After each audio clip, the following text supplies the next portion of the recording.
server transfer release date has been revealed. The Centaur and Gigantoraptor locked in. Trains go choo-choo. Upcoming holiday events, Mario meets ARK. And did I mention trains go choo-choo? Oh, and there's a release date on April 1st. Gotta be a fool, right? Hello survivors, welcome to your ARK news headlines. We got a whopper of a community crunch this week, full to the brim of the latest updates for ARK Ascended and what's expected over the next few months. And there's a lot of content to look forward to, so let's just break it down and digest this kibble quality crunch. As always survivors, make sure to subscribe so you don't miss out on any of the latest ARK news. You know you want to join the GP madness. Well, first up, server transfers. Yes, I've been covering this a lot recently with the highly anticipated release coming in January. And now we finally have a date to put on it.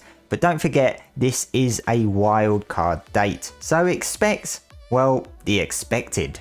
January 24th is the day that you'll be able to transfer servers with all of your gear and dinos to either raid other players or escape your server to find a new home or to trade all those goodies you've been collecting for the last few months. Now it does specify here official servers, but I suspect it's going to be the same for unofficial servers and also single player. And not only that, there will be some new fresh non-transfer official PvP servers set up as well on the 24th of January. More details to come on those. Unfortunately, there's no word yet on the Windows Store version returning to official PvP, so it does sound like that won't be resolved before all of this happens. Wildcard also provided some updates on performance, exploits and network movement. However, it doesn't really tell us anything besides we know your frustrations and we are working on the issues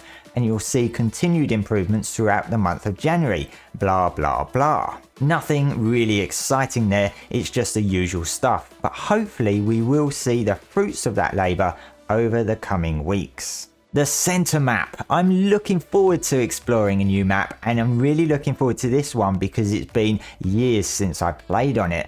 They have said it will be coming at the end of February. No specific date has been given yet, but I will keep you updated on the situation with this as more details release. They also haven't said if they've made any specific changes to the Centaur map, but they've described it as lush jungles teem with hidden secrets, treacherous ice peaks pierce the sky, and crystalline caverns beckon with untold treasures. They also reaffirmed the release of the Gigantoraptor with the Centaur map, the very first of the ARK Ascended community voted creatures to be released. They've not yet provided any further update on whether the Shastosaurus has been moved to Ragnarok or whether there are any further changes to the roadmap for map releases and community voted creatures.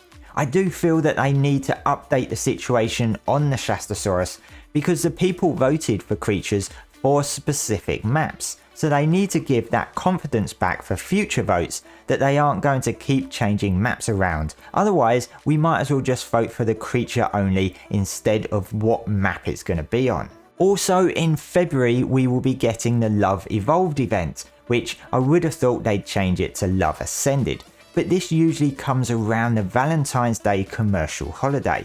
Yes, I called it a commercial holiday because that's what it is. They have said strap yourselves in because Winter Wonderland was just the first snowflake in a blizzard of freshly designed ARK events coming your way in 2024. Whether it's Love Evolved or Excellent Adventure, we're planning plenty of new event content. This is something I'm very much looking forward to. If Winter Wonderland is anything to go by, then hopefully the other events have had quite a bit of rework on them as well. But I do hope Wildcard sort out the event items integration before the events start this time, because the Winter Wonderland one was an absolute mess with the whole pausing of the event to not lose content. Scorched Earth, yes, it's been pushed back into April, but only by one day. That's right, it's scheduled to release on April 1st. Yeah, I know, of all the days, right? But this one is also going to be introducing the new Phasolasuchus to the desert. This map has had some work done on it, and it will be getting some new caves as well, so there will definitely be some new stuff to explore for those that are already experienced with the map.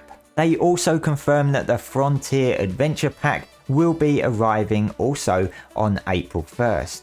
This is the paid pack that contains new content such as skins, dynamite, shovels, games, and trains and train tracks. They've said here, build train tracks that crisscross the scorching landscape, choo-choo your way past sandworms, and create your own Wild West style dino raids. This means the train tracks are not going to be pre-positioned on the map, so this makes me very interested to see how well it really works. Not to forget the fact that the pack introduces a new creature.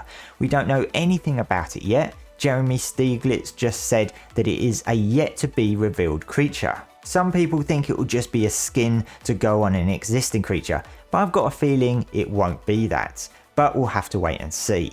I do believe that it is actually adventure packs only for the official story DLCs, not the other maps. This is why I don't think we're getting one for the center. The dev kit is getting some updates, and this is where it could get really interesting for single player and unofficial servers. Next week we'll see a Survival of the Fittest dev kit update so that players can create custom arenas and game modes and stuff like that. But word on the street is that SOTF isn't seeing much success in terms of player levels. So it will be interesting to see if there are any modders out there that create something that draws in the crowd more. Also, the ASA dev kit will be getting a major update by the end of January, which is great news, and I'm very excited to see what some of the very talented modding community out there can come up with. It even says here, want to build a Mario-esque rampage through Crystal Isles. This dev kit update will come with a completely playable Mario-inspired platformer example to help show you the ropes. So it's going to be very interesting to see what modders make of that. In fact, I'm thinking of downloading the dev kit myself to check it out, even though I'm not really going to know what I'm doing.